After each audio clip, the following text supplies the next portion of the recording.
Who taught you how to date? In order for us to take a real look at what we call modern dating, we need to go back, way back into time.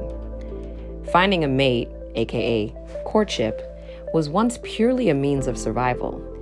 A man and a woman's main focus was to procreate in order to further the development of the human civilization.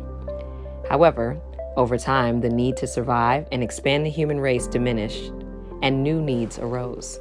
As humans evolved and the age of trade emerged, finding a mate became transactional, a give and take, an investment and return of investment. Courtship, as a means of survival, had now become an agreement and a means of commerce between families based on land, animals, and other coveted resources that might lead to wealth or status. This form of transactional courtship carried on for centuries. But at the turn of the 20th century, the list of requirements and expectations for what humans seek in a lifelong relational partnership began to evolve rapidly. What was once a decision based solely on survival or made by parents marrying off their children to one another was beginning to transform into a two-way interview for a lifelong position.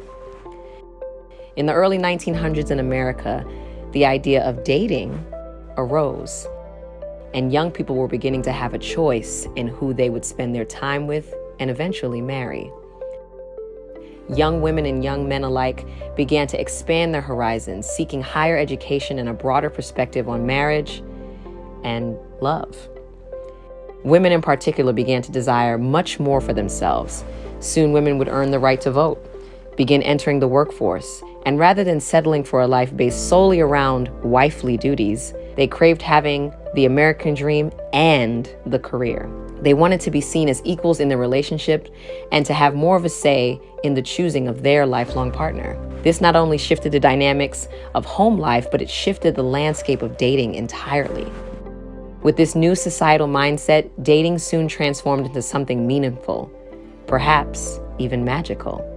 What arose was the idea of love and choosing your own partner based on commonalities, chemistry, and connection. Men and women began to prioritize their personal needs over the needs of their communities and families when it came to finding and choosing a life partner.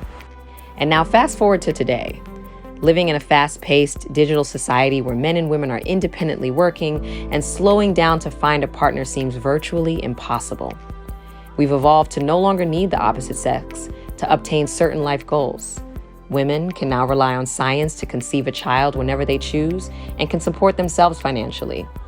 More men feel equipped to raise children on their own and easily manage the household tasks that were traditionally taken care of by a wife. Many things have changed, but what hasn't changed is that we as humans need one another. We crave the power of connection. We need to feel the intimacy of courtship and companionship. We need to feel inspired to be the best version of ourselves. We need to have a partner who complements us and makes us better. And so today, everyone is dating, searching for a connection in a sea of endless options that most times lead to failed attempts at finding love. Eventually, this taxing cycle proves that dating has become one of the most complicated and daunting tasks for humans today. So again, we ask, who taught you how to date? Were you ever given a clear strategy on how to measure success in a relationship? In a time where our options are infinite, how do we know which potential partner is worth our investment? The first step on that journey is to begin with self.